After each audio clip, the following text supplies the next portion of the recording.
Welcome to Meep Radio. This is Kermit the Frog with a special guest today. Hello. And we are here to talk about, in podcast number 3, cancer. Is the cause the cause? In today's show, we're going to be discussing breast cancer, cancer as a whole, breast cancer awareness, as well as many other subjects ranging from chemotherapy, radiation, walking for the cure, vitamins, minerals, and actual cures for cancer that are becoming suppressed by the FDA and the United States government. Also in today's show, we're going to be talking about chemicals in the environment, GMOs, and the possible connection to cancer, and ways that you can do things for yourself to make sure that you're not getting duped.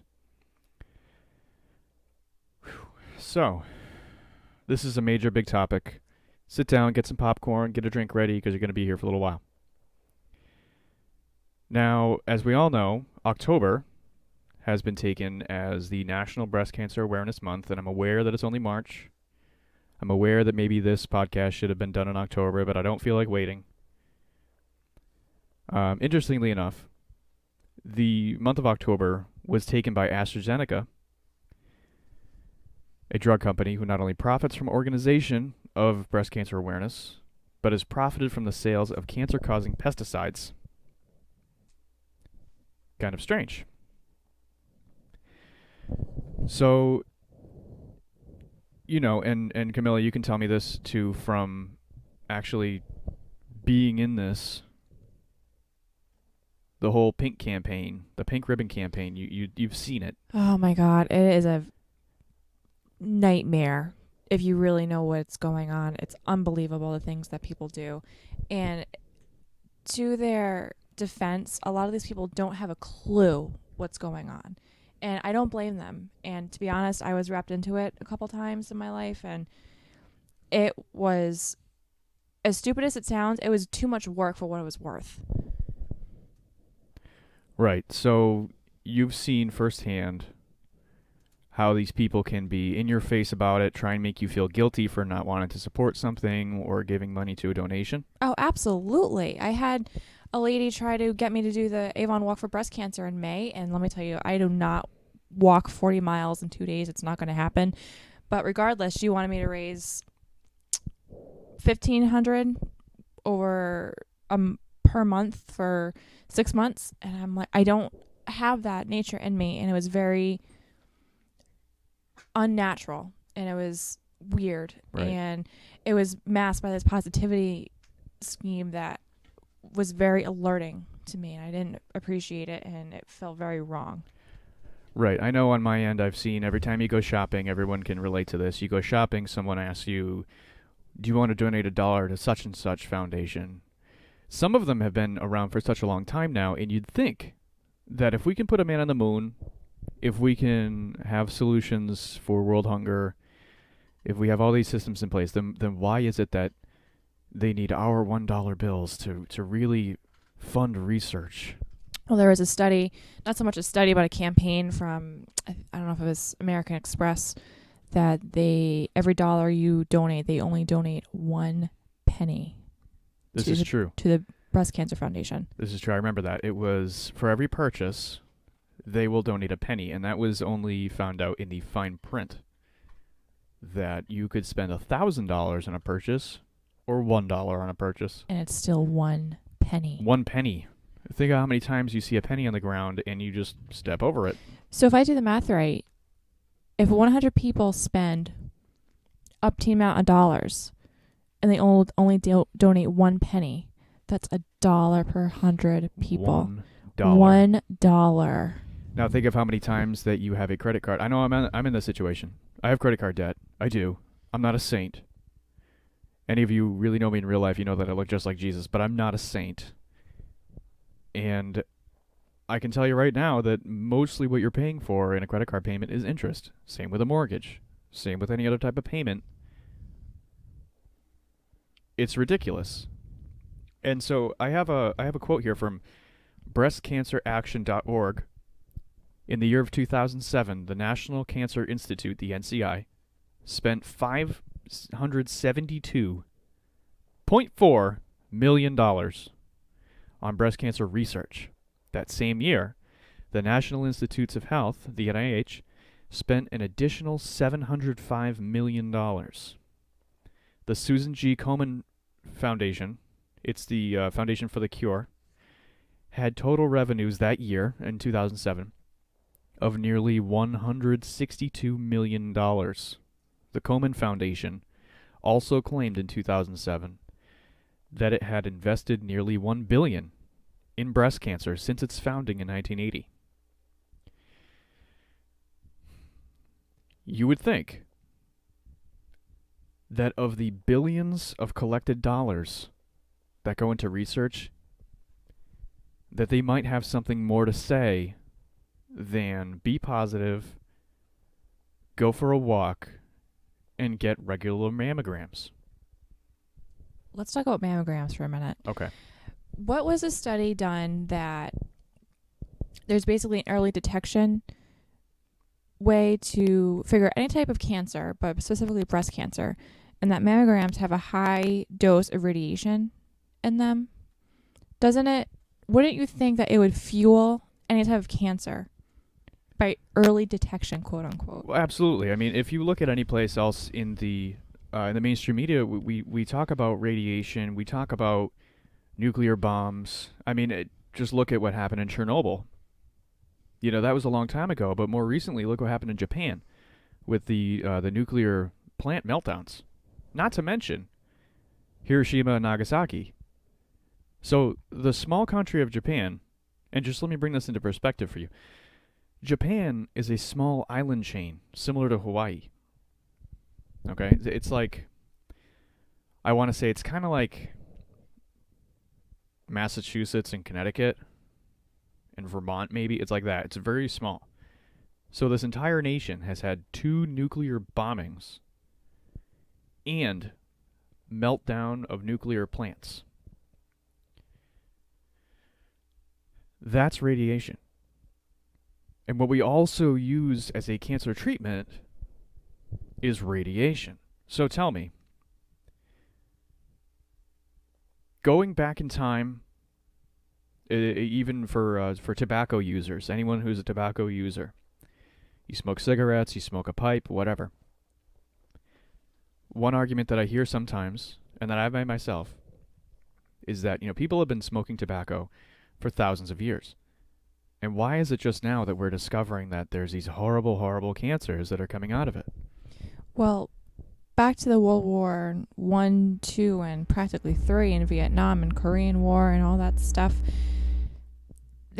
Long story short, it seems as though a lot of the military and the governments and the countries put a lot of the waste that was unused or kept being used during these wars into the products we use every day. And the thing is, they're still being used, which is unbelievable, according to me. I think it's really dumb, irresponsible, inhumane. And you tell me these are supposed to be regular treatments. Well, they are used as regular treatments, yes. And also, they are not just recommended, but they are the mandatory first treatment. They're forced. There was a case, there actually still is a case going on right now in Connecticut where a child is being literally forced by the courts to undergo conventional cancer treatment, and her mom is completely against it. And it's unbelievable what they're doing. They literally took away the child from her mother. She's honestly, I don't remember how old she was, but the point is they're being forced and practically kidnapped and taken away from their families, their homes, to undergo treatments that are barely even working, if anything. It's unbelievable. Yes, and this practice has been known as medical kidnapping, where the sovereignty of parental rights is being infringed upon.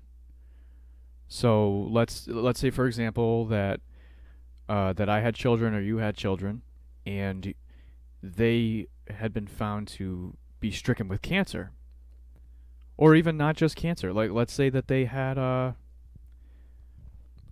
flu. And the doctors are saying, well, you need to take them to the hospital and you need to give them this medication. They need to be on an inhaler. They need to be on this. They need to be on that. And you say, well, no, I don't want to do that. I don't believe in that. I believe that that's unsafe for my child. The doctors, and not only doctors, but the pediatricians and other people around them, are now calling DCF, stealing these children, forcing them into foster care, and administering poisonous medical treatments. And I use the term medical very loosely here. Conventional Western medicine.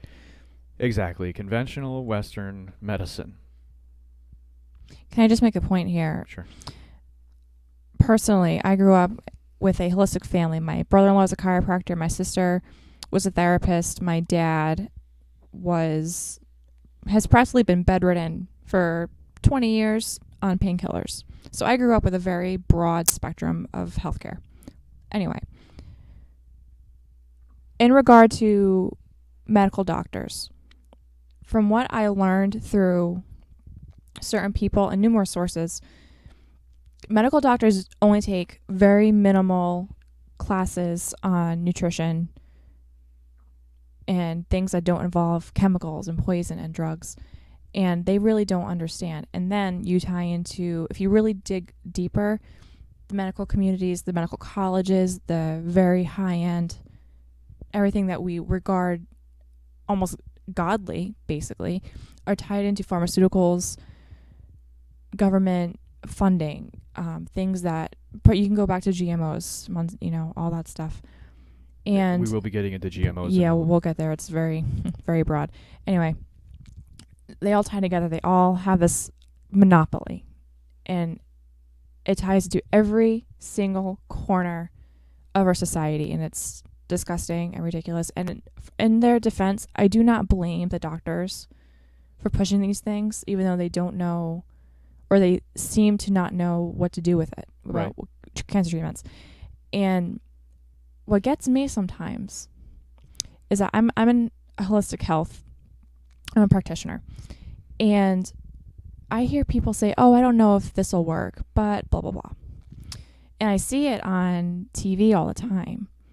One specific channel I watch religiously, there was a patient that for 6 years he was in Tibet, and he had a terrible form of cancer, and it grew very slowly over a period of time. Once he got to the hospital in the U.S., the doctors were calling his naturopaths quacks and ducks and these horrible names. And it really, on a level, it really offended me, because the thing is, the mentality of people when they're sick is completely different than other parts of the world here. Right. Around here, we treat everything as a disease. We treat the symptom, not the cause. So if you have cancer, or if you have Crohn's disease, or if you have Lou Gehrig's disease, if you have a mental problem, whether it be, a schizophrenia type thing or a psychological issue, in other areas of the world, they treat these things extremely differently than we treat them here. And that's where we come into, just starting at the tip of the iceberg here, in breast cancer awareness.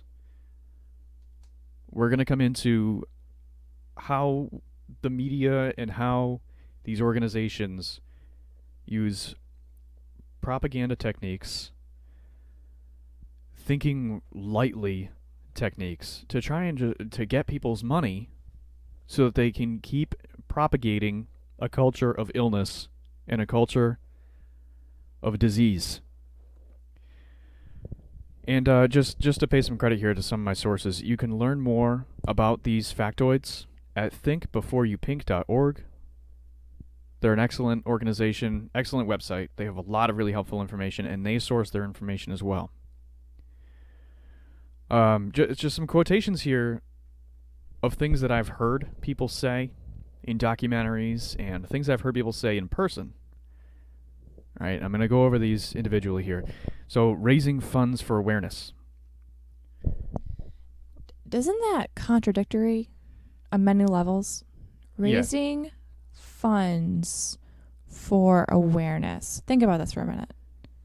You can make anybody aware. It doesn't cost any money. Last time I checked, we're not in the Fifth Element, and we don't get tickets for saying things that people don't like. Well, you not can yet. make well, no, but you can make people aware through anything. It's the stupidest easy thing to do in the world. You can go on twitter.com and make your own little profile. The only thing you have to do is check your email, activate your account, and you can start one. You can make people aware that way. You can say, hey, check your boobs. Make sure you don't got any lumps. It's that simple. You don't need $1 billion to have people start being aware that there could be something growing inside their body that they don't need there. Cancer survivor. This one is one of my favorites. Oh, we had a long conversation about this yesterday. Yes, we did. And it's a shame that we didn't record it and throw it into the podcast as a soundbite. Like we always do. Yes, but cancer survivor. They're turning this illness and this condition into a game show. A game show and war. And haven't you noticed there's war on drugs? There's these fantastic, just as an example, spas and hospitals and stores and brands, anything you can really imagine.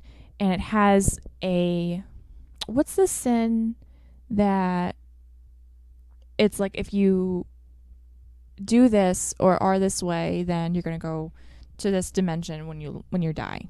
Do you know what I'm talking about, Kermit? No. Okay. Anyway, it doesn't matter. The point being is that we're attributing illness and cancer and honestly, frankly, sometimes pregnancy and any condition you can think of to war and vitality and mortality, and it's treated as a drug. And battle. That was the word I was looking for. Battle. I was battling cancer. My body has a suppressed immune system. It's not battling. It's trying to fix what we did to ourselves, whether it's our environment or diet or genetics. It could be as simple as genetics, and we have no control over that. No. But I think what a more fair statement than saying you were battling cancer or that you're a cancer survivor, a way to support these people is to not fork over all your cash to some organization that's forming walks, concerts, benefits, millions upon millions of teddy bears, pink ribbon campaigns, pink ribbon this, pink ribbon that, which, by the way, was stolen.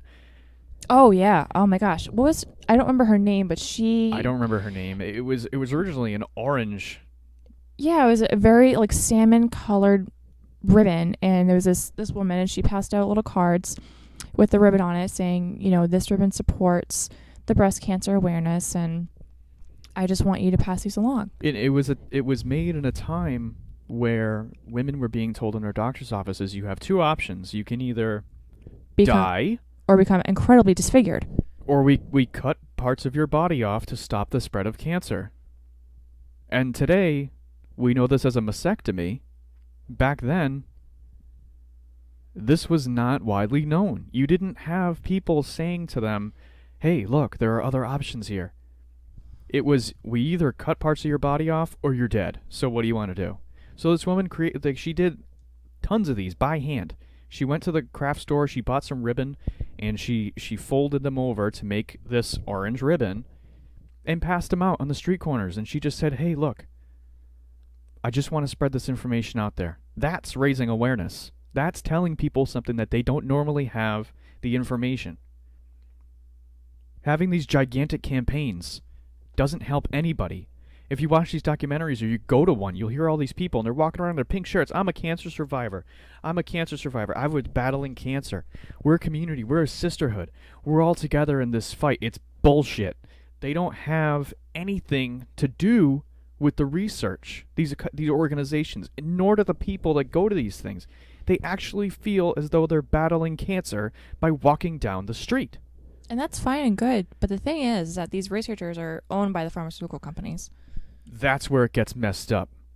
You ever see that channel on YouTube, things they don't want you to know? This is something they don't want you to know. Oh, you mean those ones that give you the pit of your stomach, I'm going to have anxiety for 3 weeks videos? Yep, those are great. Yeah. See, okay, so one of the major companies that does the breast cancer awareness is Avon.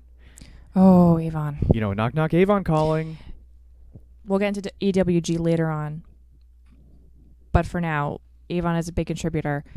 They've done a lot of great, in their eyes, a lot of great things. And to their credit, they have a lot of great products, to their knowledge. And to their knowledge and to their credentials and their standards, which we'll get into in later. And people love them, and they're fantastic until you do more digging. And once you do more digging, you find out that walking for a cure does absolutely nothing to support anyone. It only serves to boost the participant's self-esteem and sense of self-worth, as if they're doing something to help another person. Which, in the age that we live in, where everything is anonymous, people don't have faces anymore, you don't see people actually having cancer. All you see is a ribbon. Is pink everywhere. It's ridiculous. If people actually want to show support for cancer victims, then do something about it. Learn how it happens. Now, this may sound like I'm bashing breast cancer awareness or HIV/AIDS awareness or any other type of awareness campaign, because legitimately some of them don't have enough backing. People don't really know what's going on inside of these organizations or what the disease actually is. And that's why a lot of people are afraid of it, because we fear what we don't know. So I understand the need to be aware. But breast cancer has been around for a long time. It's nothing new. And I think that these, as you'll see in the title, the capital C cause, the cause for breast cancer, these causes are actually propagating the cause of cancer with a lowercase c. Now, in particular, we're going to talk about next is the walk for the cure. Now, the walking for the cure, the biking for the cure, the wrestling for the cure, the jumping out of airplanes in unison for the cure. The twisting your ankle for a cure. That was one of my favorites. This woman on one of the documentaries, she twisted her ankle at the walk for the cure. She was very happy about it. Oh, she was ecstatic, but she was laying on a massage table, receiving a professional massage in the middle of a field, flung her arms in the air and exclaimed, "I'm walking for the cure!" And I said, "No, you're twisting your ankle for the cure." So, in show of support for this woman, I lifted my leg and I said, "Raise your ankles for the cure." And then we lifted the dog's leg. We lifted the dog's leg. I lifted both of my legs. I felt like I was doing Pilates. But it just shows how simple it is to raise awareness for a broken ankle. It's a major epidemic. People are walking every day. Oh, yeah. And no one knows how dangerous it is when you twist your ankle. There might not be a professional massage therapist waiting for you to break your ankle. I don't think there is. Well, in this woman's case, there actually was. Luckily for her. And if you took the 5% of the proceeds that actually go into research for breast cancer out of the billions upon billions of dollars that have been raised over the years... There's only 3% going to environmental causes. But not only that. I mean, if you just took that 5%, I think that if you use that 5% that they take for breast cancer awareness, that we wouldn't have people with sprained ankles all the time. People would maybe learn how to walk a little bit more. And get better shoes. Maybe get better shoes. Stop buying into the whole, fit shoe business. The pink ones. It has to be the pink ones. Pink shoes, yes. And this is an entirely other conversation I'm going to have about shoes deforming your feet and shoes in general. But, back on topic. Walk for the cure. Less than 5% of the proceeds. Now, in that quote that I had talked about before in 2007, about $1 billion had gone into breast cancer research. Research, in quotations, okay? 5% of those billions of dollars have actually gone into research. Now, there's a pen sitting on my desk right now. I could research that for a long time, couldn't I? But at what point do I really know how that pen works? You take it apart. Okay. You dissect it. Mm-hmm. You probably have to biopsy it and then Spread the ink everywhere Yep. To understand how that ink works. and then put it back together. Right? That's what, maybe an hour? Maybe 15 minutes. Okay. All right, so 15 minutes, right? 15 minutes, I can learn how the pen works. We've been studying breast cancer for how many years, and they still can't figure it out, and we're still cutting off people's body parts, and we're still metastasizing tumors during biopsies that then go to stage 4 cancer in the flash of some lightning, and then all of a sudden, people are in stage 4 cancer. They are hopeless. There is no cure. And only recently have there been people coming out saying that doctors have been quite literally telling people, you have cancer, you're going to die soon, you need to have chemotherapy or radiation, and they're perfectly healthy. Yep. Now, raising money for an industry which propagates the illness and serves only to make a profit, what is that going to do for you? Of the millions, if not billions of dollars raised, very little has gone into research. And prevention is not research. It's not even talked about except in Eastern, it's honestly relayed in other ways, such as Eastern medicine or holistic medicine, alternative medicine. Which isn't supported by the FDA. No, which is completely backwards. No, it's not, because the Western world has only been around for 200 years. But so we know everything. Yes. Now, one of my earlier videos, I talked about the arrogance of man and how we as a species, especially in the Western world anyway, we feel that we know everything and nothing is worth researching past this point. This is a very dangerous thought. It's a very dangerous game and is entirely untrue. Now, quote unquote, the cause is supported and it raises money for the research for breast cancer cure. Yet more than 95% of the money is profit and does not go towards research. I know I'm repeating myself, but it needs to be repeated. I feel like repeating myself for every single time I've seen a pink ribbon. My bag in the corner's pink. Is that Yep, that's breast cancer awareness. Everybody, there's a pink bag in the room. I'm supporting breast cancer awareness. Everybody that comes into this room is going to be aware. The dog has a pink collar on her. Yes, she does. She's a walking awareness campaign. Now, bottom line, we need to fund research in prevention. Correctly. In prevention, not research.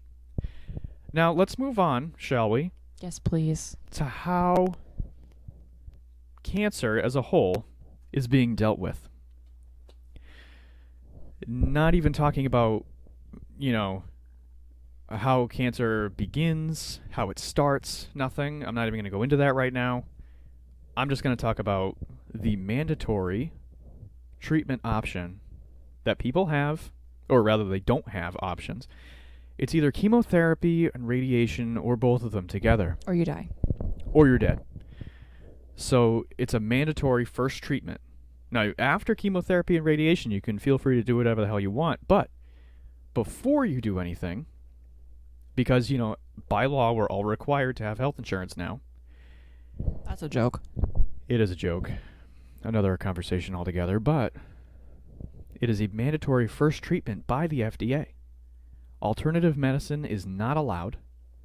And pediatric oncology does not support any real evidence towards chemotherapy. Furthermore, chemotherapy and radiation is not approved for pediatric oncology. Wait a minute. So you're telling me that it's required to have chemotherapy and radiation, but it's not approved? Exactly. Mm-hmm. It is a well-known fact that radiation causes cancer, that chemotherapy is when you sit in a chair and through an intravenous line, they pump chemicals into your system that eradicate your cellular structure from the inside out. You might as well just go and drink some Drano. This is basically what chemotherapy is doing to you. Now, cancer is caused, and the term cancer isn't like a viral disease. All right, let me just back it up for a second here. Cancer is when you have a cell or a group of cells that rapidly divide by themselves, forming tumors, which then those tumors begin to reproduce, eventually metastasize, and form tumors elsewhere. And we all have cancerous cells from time to time. But we have a tumor-killing gene that functions to kill off the cancerous cells as they grow so that we can protect ourselves inside out. You know, most people in this world will have some form of cancer. 1 in 2 men will have cancer at some time in their lifetime. 1 in 3 women will have cancer in their lifetime. This is not counting just cancerous cells that grow and then our bodies kill them off. I'm talking about full-blown cancer here. 1 in 2 men, 1 in 3 women. That's a 33% chance if you're a woman and a 50% chance if you're a man.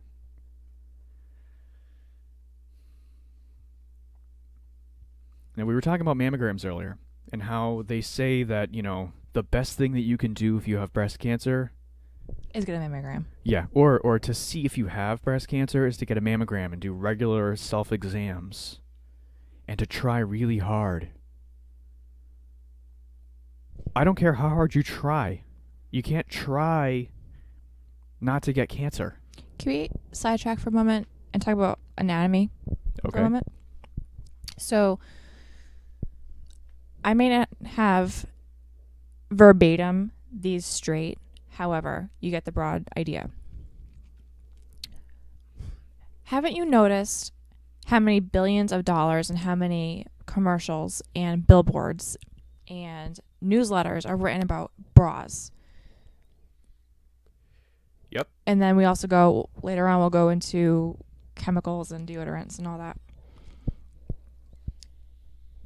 The breast tissue itself has an incredible amount of lymphatic nodes and lymphatic fluid, and it's a very abundant area.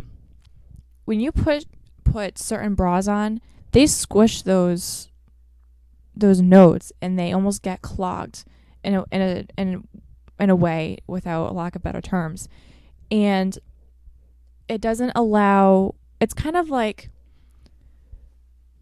the body's energy source in a way. Okay. If you can imagine it that way, very thin, very subtle, but very abundant, very, very abundant. And when those areas get clogged, they get restricted. And it's important to be able to let the lymph move. If you can do simple circular motions around the tissue, just simple circular motions, that'll help a lot. Right, because it will more or less release the chemicals that need to be released and not suppress them. More or less. Or causing irritation inside the tissue itself.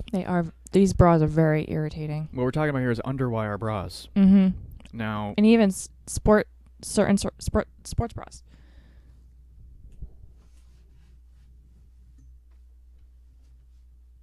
Sorry, the dog is trying to get her own mic. She's feeling very isolated right now. Yeah, excuse her. So now, this moves on again into awareness, the campaigns for awareness, and how people are being duped on a daily basis. Now, I work in retail. I see these things all the time. We have an entire section on bras. Now, yesterday I had to go and put a return away. And what I had in my hand was a push-up bra. You did, huh? I did. Huh. It was green, covered in lace, and massively padded. Ooh. Right? I was going to wear it myself. So what I began to notice a long time ago in clothing is that not only are we sexualizing the women in our society at a very young age, but we're equating self-worth, beauty, effectiveness on what your boobs look like. Now, I remember when I was a kid, like when I was in preschool, when I was in grade school, if there was a girl and she would talk to you, you'd, basically throw a rock at her and play tag.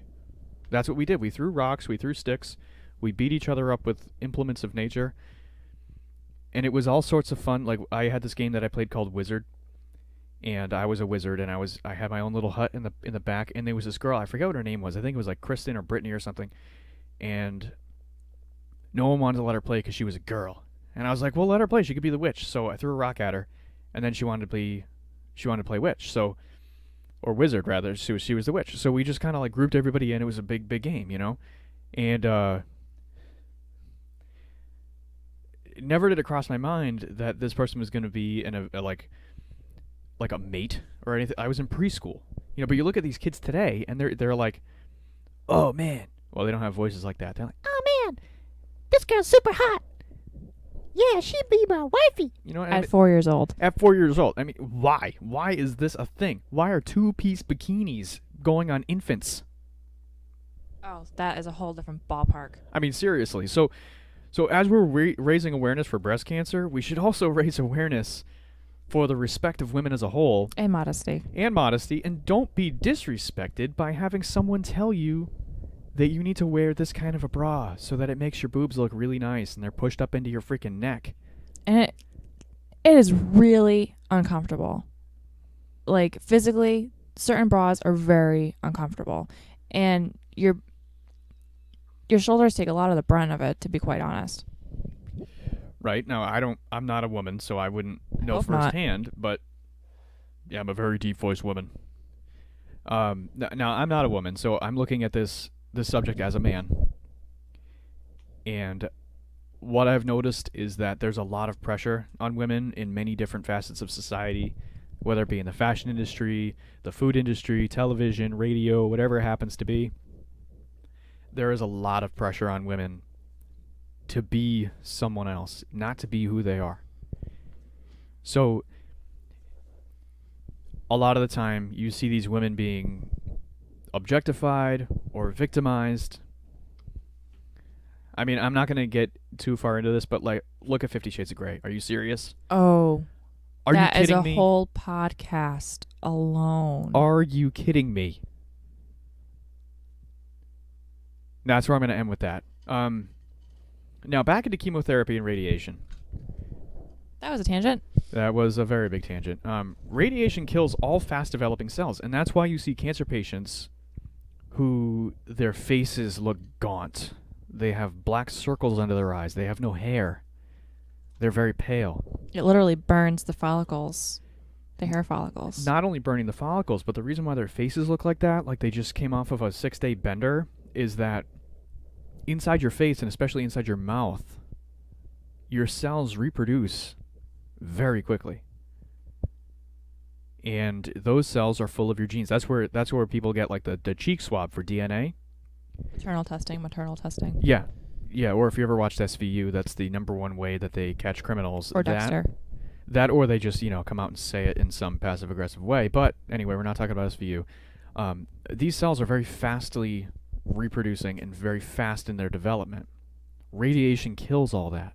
So yourself as a person just kind of comes to a standstill, and you're slowly dying.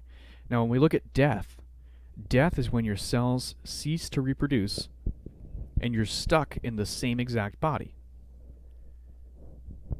And because of this, you begin to shut down because there is no more reproduction in your cells. There is no more redo button. There's no takesy-backsies. You can't just restart anymore. And this is all on a physical level. This is on a physical level, yes. So when you're putting radiation into your body and chemotherapy, it slowly kills you. Now, the radiation kills all fast-developing cells, irrespective of a cancerous nature. And chemotherapy is not proven to work at all. All it does is kill a tumor, because tumors are groups of cells that have now developed a blood supply. So when you intravenously put chemotherapy solutions into your body, They're going everywhere your blood goes, Metastasis. including the tumors. And during a biopsy is normally when the tumor will metastasize. Now, in a biopsy, you take a small amount of biological matter and you put it in for testing. Well, what happens when you prick a water balloon? Boom. Exactly. That water balloon metastasizes and everything around it gets wet. Well, the same way happens when you biopsy a tumor that happens to be cancerous. Now you have benign and malignant.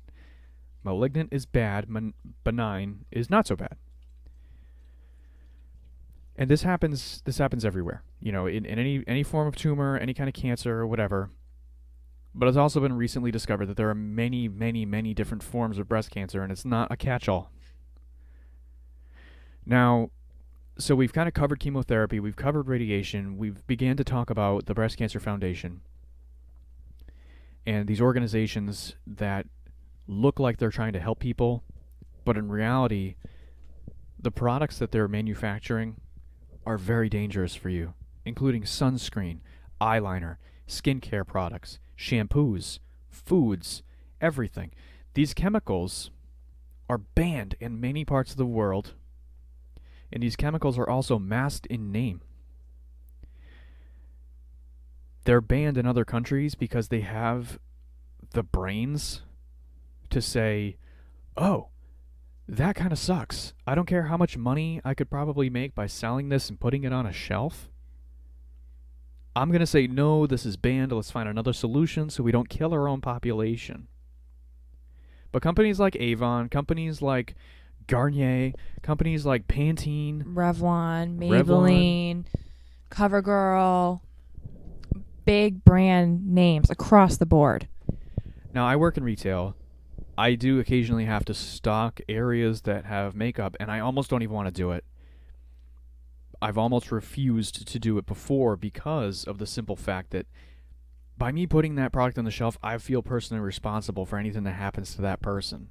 The same way I would feel is if I was stocking, Poison R Us, and I was putting different types of poison out, or like sprinkling rat poison into chili at Wendy's, I would feel the exact same way. So I don't want to stock these things that I know are hurting people. It blows my mind that people are taking money and beauty for what they're actually doing to themselves. Now, just take a moment to really let all that sink in. You're a person. You have your own natural looks. You don't need to look like anybody else. You don't need to accentuate any of your bodily features to be beautiful. And if you do, that's that person, they don't even know what true beauty is. They don't deserve to be in your life. Take your mind into your own hands. If you really want to support people with breast cancer or the Breast Cancer Foundation, make a donation to research. Don't make research and prevention. Do something to prevent this. That was something else that was brought up during the documentary, was that the people that are making these astronomical donations have pretty much no say as to where the money is going and into what type of research it's going to go to. Absolutely none. Now, the money is just pouring into these people's pockets, and rather than saying, okay, well, I'm going to actually prevent cancer. I'm going to do something and fund research that finds out why we get cancer, and that way we can not have cancer anymore. But they're not going to do that because guess what? They already have the cure. They already have the cure. Multiple, actually. There are multiple cures, and they are being suppressed by the FDA.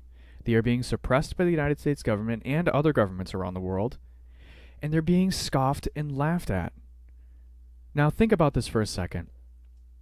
One of the biggest things that we have in our country is illness, obesity, diabetes, heart disease. It's amazing what people do in this country for these things. I mean, I'm not trying to stand on a soapbox here. Yes, you are. No, I'm not. I had a problem before with fast food, and I'm not even joking. I would do first to start off as like 20 nugget challenges, 40 nugget challenges, 60 nugget challenges with bacon cheeseburgers and double fries. I would see if I could eat it all.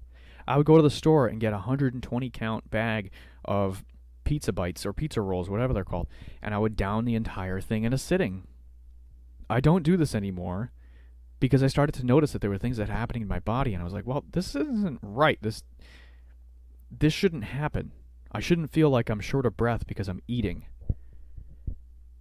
So I started to do some research. I started to do experiments on myself and say, okay, well, I'm going to see how much I can eat of this before I get sick.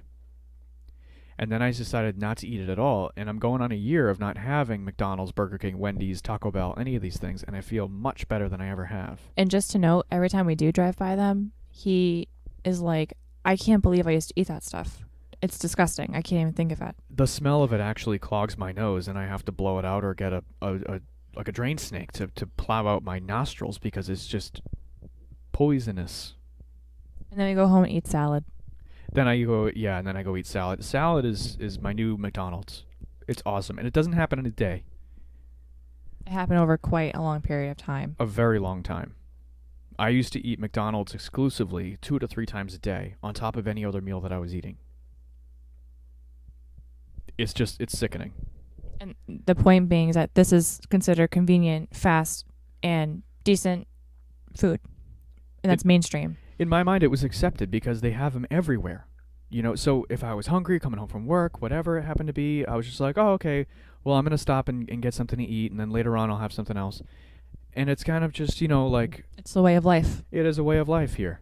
And along many other places in the world, but I started to watch these documentaries and hear people's stories about how they aren't from America. They're from another country where they don't have these things, and they spend a lot of time preparing their own meals, and they have their own lunches they bring in their own water, they filter their own water, and then, down the line, they start noticing that they're having these health issues. So I started putting 2 and 2 together, and given my own family's medical history, I decided to take a look at what I was doing and to see what else I could do to try and make it better for myself so I don't become a statistic. One of the big things that people say about eating fruits and vegetables and taking your pills and everything else is proper vitamins, right? Well, what they don't take into account is that the vitamins that they give you inside of these pills and inside of these fruits that we grow here or that we ship in here, they're devoid of a lot of vitamins and minerals. When you cook certain vegetables, they deplete everything, so all you're eating is dead biomatter. There's nothing nutritious about it. And we can get into that about meat as well. That will be another show completely, but the one vitamin that I want to talk about here is vitamin B17, which is illegal in the United States of America. Illegal, a vitamin. And now it doesn't come in the Flintstones pack. It's a derivative of the apricot oil.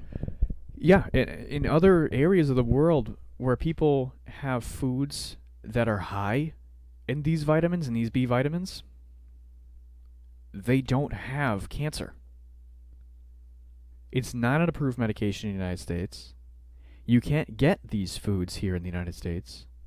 They are banned. It is a banned food. So rather than banning something that has been scientifically proven, as far as the FDA is concerned, scientifically proven, that should not be eaten every day, and that is a danger to your health, and now these same organizations are now putting apples and grapes inside of their Happy Meals. Just to, cover up their safety ratings. Right. Instead of making that regulated, they're regulating vitamins. They're regulating seeds. They're patenting life. Ginseng, too. Yep. So vitamin B17 has been a known factor in fighting cancer. It will shrink tumors, kill cancer, and not allow cancer to happen. Another big one. Now, this is a big word. I'm going to abbreviate it by DCA. It's dichloroacetate. DCA. If you do a search on Google or your favorite search engine and you type in DCA, you'll find the technical term dichloroacetate. Dichloroacetate causes cancer cells to self-destruct.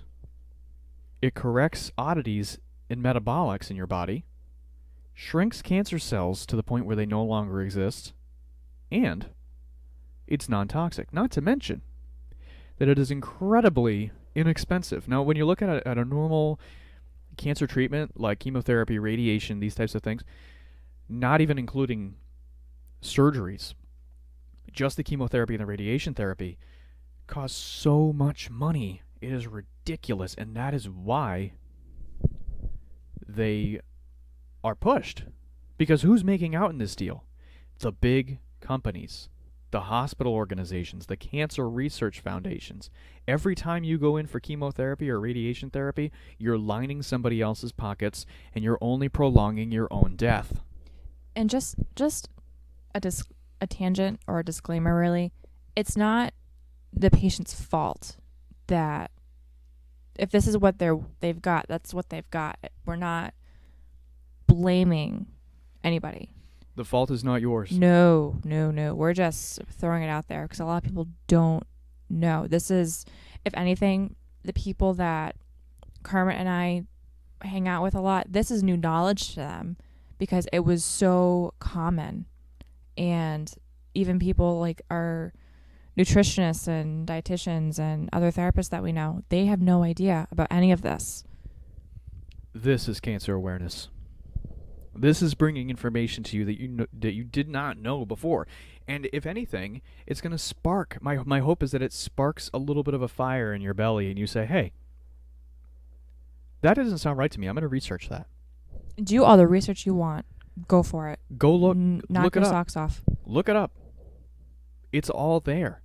Dichloroacetate is non-toxic, inexpensive, and that is exactly why the CEO of the FDA in the 80s said that I will not be funding something that is inexpensive and can cure cancer. Did he really say that? Yes, he did. That he will not. They were saying more along the point of that they will not approve a treatment for a single person. They will only approve treatments for large-pocketed organizational businesses. Now, why is that? Because of money. That's why. They want to line their own pockets and regulate what type of medication you can have. Now, some of you may know of Brzezinski. Oh, he's an awesome guy. Now, I got to be honest with you, I cannot pronounce his first name, but it's Brzezinski, Byrzinski. I think he's Polish, isn't he? Yes, he is. He came to the United States in the 70s, I believe, to flee from persecution of some sort. He has an office in Texas. Austin, Texas. Austin, Texas. Texas. I want to call it Awesome, Texas. He has many successful cures in cancer for his patients. Many successful cures of cancer in his patients. He was tried by the FDA in court. 14 years. 14 years and faced with 300 years in prison. By curing cancer. But it wasn't for curing cancer, and it wasn't for his medical treatments. The charge that the FDA brought to him was that he was illegally transporting medication across state lines. What?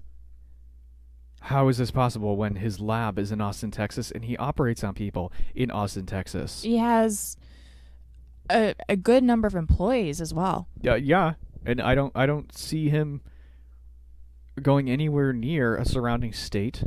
So, what did he create that made this cure so awesome? He has a therapy called anti-neoplaston therapy, which what it does is it corrects the levels of cancerous genes in the body and the tumor-killing genes in the body. Basically, what it does is it turns the cancer-producing cells off and the healthy cells on.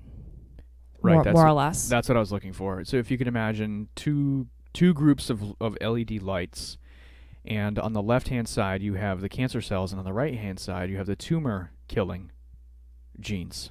Okay, so in a normal, healthy human being, the cancer side would maybe have like 1 or 2 of those 20 LEDs, and the tumor-killing would have 18 out of the 20 on. When we develop cancer, it's because the tumor-killing lights only have about 1 to 3 on, and the cancer cells have 17, 18.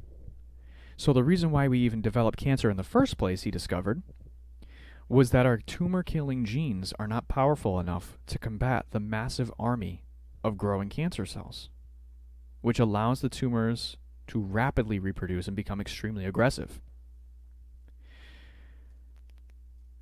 I've seen some stories of people that tried to get in to see him, and the people that saw him before the FDA started climbing up his ass, they got helped. They got cured of cancer. And it doesn't always work. But if you look at a 3% average in people who undergo chemotherapy and radiation therapy that have a remission of cancer versus the 27% of cured patients, actually cured, resolved cancer patients, Thriving, living a wellness life. and the other, what is that, like 73% of people, Something like that. they didn't end up being cured of cancer all the time, but it was down to a manageable level. And the reason for this is because the FDA mandates that the first treatment has to be chemotherapy and radiation. Now, the people that he was treating were in stage 1, stage 2, and stage 3. The FDA fought him. And even though he was acquitted, and even though he won, the FDA then made a mandate that he could not operate on anybody because he was no longer allowed to accept insurance payments. So then, later on, he was allowed to work on stage 3 cancer patients, but he would receive no financial aid. He would have to front personally the $25 million Per phase. that it would take to help these people. That's messed up. And then on top of it, the FDA blacklisted the antineuroplastons. Exactly. That's the part that I was missing from my note here. The FDA blacklisted the anti-neoplaston therapy. Excuse me? Blacklisted? They blacklisted it, saying that it is I'm paraphrasing here, a laughable, inconstitutable therapy that shouldn't be practiced. I would say that a 25% increase in cures, or it's actually a 27% increase in cures, because with chemotherapy and radiation, it's only a remission, which years later, the chemotherapy hides inside your fat cells and can release itself at any time. And get worse. Get worse, starting cancer again, and then you have the entire cellular breakdown again from the cancer. Not from the cancer, from the chemotherapy releasing itself from your fat cells. So one thing that people do a lot of the time when they get cancer and then they become they get the super happy news that it's in remission, they go out and they're like, I'm going to change my life, I'm going to start working out, I'm going to take better care of myself, and then bam, you start releasing those fat cells because you're working out, and all of a sudden you've got cancer again. Whoops. Now, another widely known and widely talked about method for treating cancer is cannabis. Marijuana, weed, the devil's lettuce, whatever you want to call it. Cannabis is its real name. It's known to suppress and shrink tumors and cure cancer. It's suppressed information by the FDA. No surprise there. Nope. CBD is the active ingredient inside of cannabis that really does a lot of work for cancer. And CBD stands for cannabidiol. Now, the other active ingredient, THC, also known as delta-9 tetracannabinol, is the chemical that produces the quote-unquote high effect, which is not the same as other, I'm not even going to say other, it's not the same as narcotic substances like methamphetamines and opiates, because methamphetamine or amphetamines and opiates, including the medications that the doctors will give you, screw around with serotonin and dopamine levels. THC does not. We have chemical receptors in our brains that we are born with to catch the THC chemical, as well as CBD. So delta-9 tetracannabinol and cannabidiol have spaces in our brains and in our bodies to help us. Dopamine and serotonin are other chemicals that are mirrored through amphetamines and opiates. I'm going to go all hippie on you for a minute. Isn't it interesting how we have these incredible plants that come from the earth that quite literally help an amazing amount of illness and disease and mental disorders and cancer versus the laboratory manufactured stuff. Man-made chemicals supposedly fighting man-made disease instead of using natural, renewable resource for a natural world and a natural being. Excellent segue into our next topic in this podcast. Number 3 is the cause of the cause. Chemicals in the environment, GMOs, and the connection to cancer.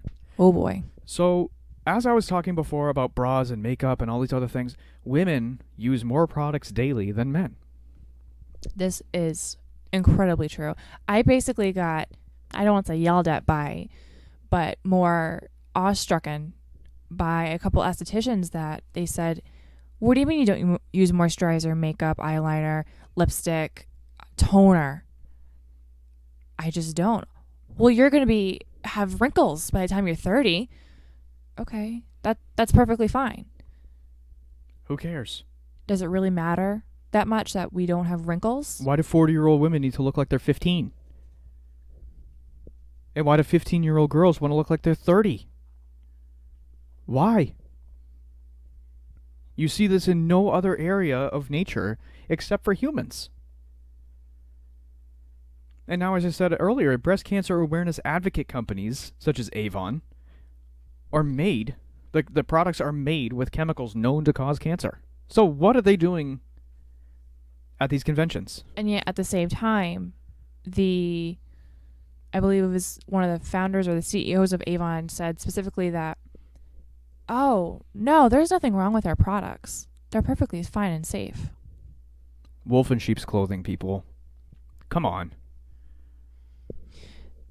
For a while, when I was learning about all these chemicals and GMOs and what was in our environment, I basically concluded that if it has a commercial, don't buy it. Pretty much. And that raises the question to me, what are we really supporting when we support the cause? And are we supporting the capital C cause or the lowercase c cause for an actual cure? And one thing you may have heard about is the plastics, the danger of plastics. What is that chemical? BP something? BPA. BPA, yes. Oh my gosh, that's it. You got to watch the BPA. Everything. And estrogenated plastics are mimicking the effects of estrogen in the female body, thereby increasing cellular growth in the breast tissue, which happens for women when they go through menopause. I mean, not menopause, when they go through puberty. And in menopause, you lose the estrogen levels, which happens over a certain period of time in a woman's life. So if you are being inundated with different types of plastics and fake hormones, what do you think is going to happen? Do you think that going out and exercising and going to a walk is going to stop you from getting cancer? Because it's not. Oh, and what's that thing that goes under the... What's the underwire made of, most likely? Plastics and metals. Interesting. Right? So plastics that mimic estrogen are triggering cancerous responses. Not to mention aluminum in deodorants, antiperspirants. Let's talk about deodorants for a minute. Well, that's an entirely other... Well, let's talk about it for a minute. Okay. All right, so in most... mainstream deodorant sprays, what have you. There is aluminum. It stops... Well, it's supposed to stop perspiration and... bacteria and all that junk. But no. Parabens. The fact of the matter is, the reason why our pits stink is because it's a closed-off area from the rest of the natural airy movement of human movement, and it becomes moist, warm, and dark, which is where... bacteria grow. Yeah. Simple. I mean, that's as simple as that. The actual amount of sweat that pours out of your armpits is not very much. Most of it comes out of your back, your head, your chest, your legs, the little spot behind your legs. That's where it mostly comes out of.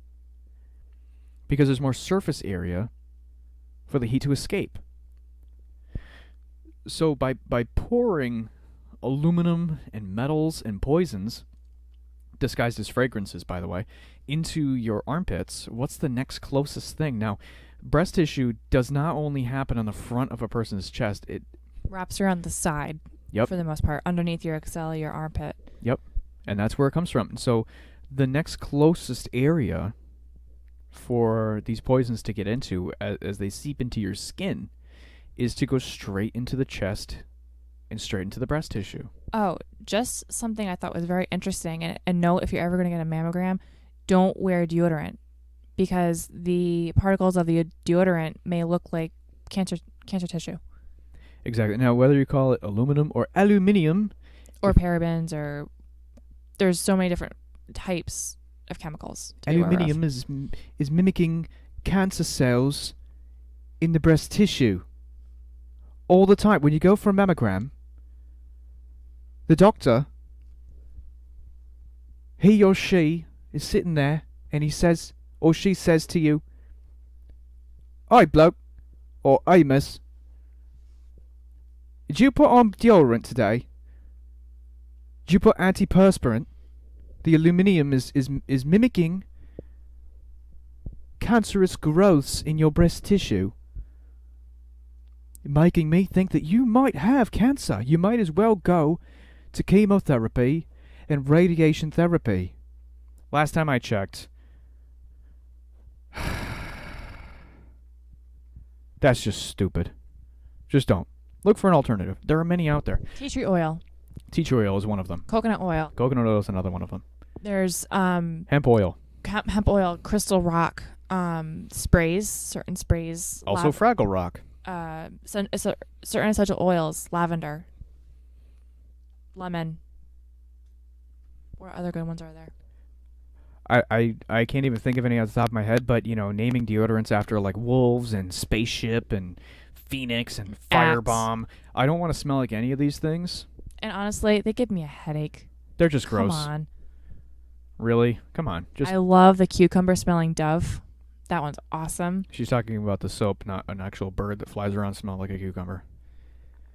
So now into GMOs and cancer. Now, cancer happens, as I said earlier, when the cells rapidly divide by themselves, forming tumors. We all have cancerous cells from time to time, and our tumor-suppressing genes function to kill off the cancerous cells as they grow. When the levels are swapped, we have way too many cancer cell genes, and there are not enough tumor suppressor genes, so we develop tumors and are diagnosed with cancer. GMO foods, have you ever heard the term GMO, stands for genetically modified organism. So what's happening today, especially with Monsanto, which I'm going to have another special guest. And Syngenta. And Bayer. Yep, there's a lot of companies that are manufacturing and patenting life forms. So GMO foods, genetically modified organism foods, are being made. And I'm going to have a talk about this on Monsanto, on how food is becoming illegal, natural food is becoming illegal, and this fake crap that they're pouring into everywhere, literally everywhere, from your cereal bowl to your car's gas tank, is being filled with GMO corn. I'm going to have another show on that. But think about this connection for a second. If you spell out the word genetic, the word gene is right in there. It's the prefix to the word genetic. And we mean Gene. Yeah. Not the kind you wear. No. Genetics is a whole nother topic in like European specific super Italy, hipster fashion. Milan, who knows? Yeah, there's this island off the coast of Italy. Capri. It was Capri. That's right. That's where Capris are found. They're imprisoned and put on middle-aged women who go to soccer games, and Capris are being imprisoned. Capris are being taken from their island of Capri. as well as Gene. There's another island called Gene's. This is where all the denim comes from. This is why there was a rebel without a cause. He's running around with his jean jacket because he went to Italy. He saw what was going on. No one believed him. No one believed that he actually had a cause. James Dean wore jeans. Rebel without a cause. Now, isn't it possible that because we are changing the way plant cells grow at a cellular and genetic level, that we could be contributing to the growth of our own cancerous cells, which then overpower our own tumor-suppressing genes? The mainstream media would say otherwise, but frankly, why believe the same people who support and propagate the idea that employing sponsors who directly profit from the cause for the cure functions actually have anything good to say? I don't believe it for a second. Now, I'm also going to have another show on GMOs specifically, like about foods, Monsanto. This is an entirely huge subject, and I can't get into everything about it right now. And just to put the nickel in your head, life force with GMOs versus organic food. Yes. Yeah, as we consume another being of our own planet, you consume what that thing is. You know, I can tell you right now, like, I always felt like garbage after I went and I ate McDonald's and everything, but it was like a guilty pleasure for me. I was just like, McDonald's. I love McDonald's. I'm Batman. Batman loves McDonald's. You know, and that's how it was for me. But I'm gonna leave you with this list that you should check for your ingredients in. Literally, go to the grocery store and read the ingredients. Batman says read the ingredients. That is the only way you're going to educate yourself. You need to do this. Now, foods commonly known to be GMO include peanuts, alfalfa, safflower, tomatoes, zucchini, crookneck squash. What's that? I don't know. Sugar canes. I don't eat squash, that's why. Sugar cane, beets. Beets are really good. Peppers, papayas, high fructose corn syrup. Which, by the way, is hidden in a lot of different types of names, so you probably should research that on your own. Maltodextrin, soy lectin, soy protein, corn, soy, like soybeans, canola, cottonseed, and all types of dairy, because dairy-producing animals eat canola, soy, corn, maltodextrin, corn syrup, all these other foods. They eat this in their feed, including fish, cows, pigs, goats, whatever it happens to be. So don't think that because you're going to Whole Foods, you're going to Trader Joe's, that you're actually getting good food simply because you walked in your Birkenstocks to Whole Foods. So, just a word on food labels. Generally speaking, when you're in the produce aisle and you see little sticky things on the lemons and the apples, the ones that you sometimes eat when you forget to wash your food, the ones beginning in 9 are generally accepted as organic, and anything beginning in 4 is conventionally grown in some way or form. I didn't know that. Well, now you do. Now I do. Now you're going grocery shopping with me next time. Yeah. So, all these foods that I just mentioned, from peanuts to dairy, have been are common sources of GMO. So, and as I said, you know, especially with dairy, their feed comes from the companies that make these things. So, the various forms of feed that companies feed their livestock at all the factory farms, the free-range farms, and any number of other names that companies will use to coerce your consumer, they are eating poison, and you're eating them, ergo you are eating poison. Common chemical names or lay names are oftentimes masked with another name in order to make it extremely difficult to track or identify a chemical or ingredient as GMO. Especially now that a lot of people are very against GMOs. They want organic, but organic does not mean that it's not made with GMOs. Or all natural. All natural does not mean that it's not made with GMOs. You need to read the fine print, people. This is very important. Natural, organic. Do you know that I'm organic? My socks are organic. I don't know, are you? I am. Are you sure? You're still organic? I am. I'm organic because I grew. I'm alive. I'm organic. So? But you use shampoo made from GMOs and pesticides and Fructis and Dawn. So it's and, organic. And you're wearing cotton. So. And socks and polyester. So. Are you still organic? I am organic. Are you sure? Yep. How sure are you? I'm positive because organic only means that I have to list the ingredients I'm made of. So what ingredients are you made of? Poison. Huh. Sounds organic to me. Yep. Basically speaking. Do you need a license to live? No. Really? Because a dog does. Yeah, the dog does. That's a whole nother topic. Dog licensing for being a dog is just stupid. What's not stupid is licensing for food labels. That's just ridiculous. I don't understand why people can say, oh, it's organic. You know, Tom's of Maine products have poison in them. And did you know that their toothpaste is from the company, I believe it was either Crest or Colgate? And Colgate and Crest are obviously known for having an incredible amount of fluoride. Fluoride is another topic altogether as well. Oh, geez. However, this is just kind of throw it all in the pot. See what happens.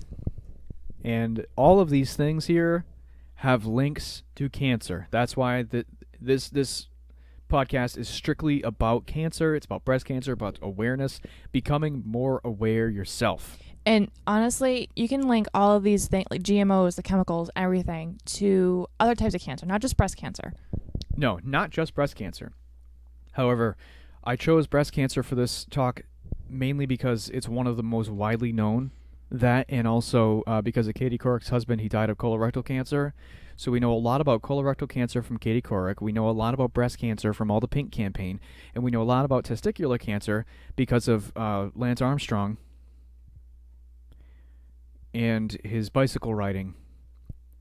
That gave him testicular cancer? Well, his bike riding didn't give him testicular cancer. If I had to guess, it may have been because of a genetic thing, or maybe the steroids he was on. I don't know. Okay. Oh, fun fact. Did you know that there are tests that if you go to a proper nutritionist / doctor, long story short, I went to a doctor that told me that my liver, there was a duct in my liver that was clogged, and that if we did certain things with my diet, that it would help improve my headaches, and it would unclog the pipe in my liver. Because what was happening was that I was getting a bunch of estrogen circulating in certain areas of my body, and it was because the pipe was clogged. And we did. And this is when I was 21. At 21, I was at high risk for estrogen-producing cancers. There are certain tests and certain ways to find this out for yourself. Luckily, I had somebody in my family that did it for me, and he was fantastic. So do some research. There are other ways besides mammograms that you can get early prevention, early detection. And one of the most important ways is to change your diet, change your lifestyle for the better. Make sure that the foods that you're eating and how you're eating them, how you're preparing your foods, is not a way that's going to, down the line, affect you in a negative way. I'm not saying to become a vegetarian or a vegan or a paleo. That is not what this thing is about. I'm not telling you that if you've gone to a cancer walk to show support for someone that you know that have cancer, I'm not blaming you for the corporation. I'm simply trying to tell you what these corporations are out to do. So if you really want to support somebody that has breast cancer or has cancer at all, I would recommend going to a farmer's market. Do something to help them. Start a campaign for prevention. Start a list or flyers or posters, or I wouldn't say a protest, but what's the word I'm looking for? Campaign, probably. A campaign. A coalition. Something. A coalition. Something to... A health fair, most likely, to help people learn new ways to take care of themselves. Raising awareness is extremely easy. We live in the information age. All right? Now, being that we live in the information age, we should be able to make people aware of what's actually going on and not be disillusioned by misinformation. And the other thing, go with your gut. If it feels right to you, go with it. If it doesn't, run away. We all have brains. We're all humans. We're all equals. No one's better than anybody else. If you're a person that has cancer, I feel for you. you know, if you're ill in any way, do something to help your fellow man or woman. Do something productive to help this not happen to anyone else. And if you need help, reach out to friends, family, psychiatrist if you need to, or a therapist rather. Forums. There are lots of online forums with a bunch of different topics ranging from Jeep parts to cancer and potato growing. I don't know. The point is, the information's out there. Question the authorities that are put in front of you. Question your doctors. Ask them the real questions. If they can't give you an answer, or they say that, oh, you want a second opinion? Well, the opinion's going to go the same all the way around because we all follow the same leader. Then say, well, guess what? Pick a new freaking leader. Because I don't want to listen to you telling me that I'm going to die simply because you say I have cancer. Do something about it. Look at the rest of the world. The rest of the world doesn't have corn and soy that is 93% genetically modified. 93% of corn and soy are genetically modified, which is then in turn creating superbugs, super insects that cannot die because of Roundup.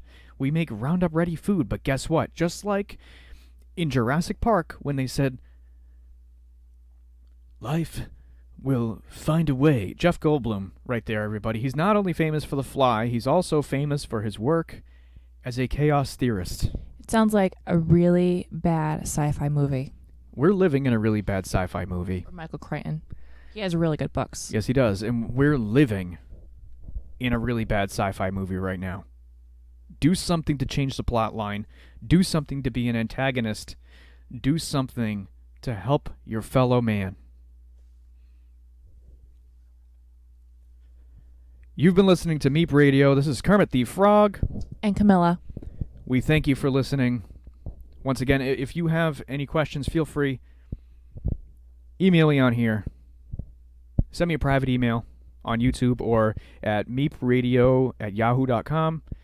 Also, follow on Twitter or post on Twitter at meepradio.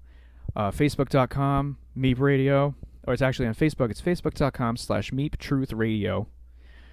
All right, so make sure you comment, subscribe, like the video. Show us you support this. If you have any questions, if you have any answers, feel free to comment. Let us know what you want to hear more about.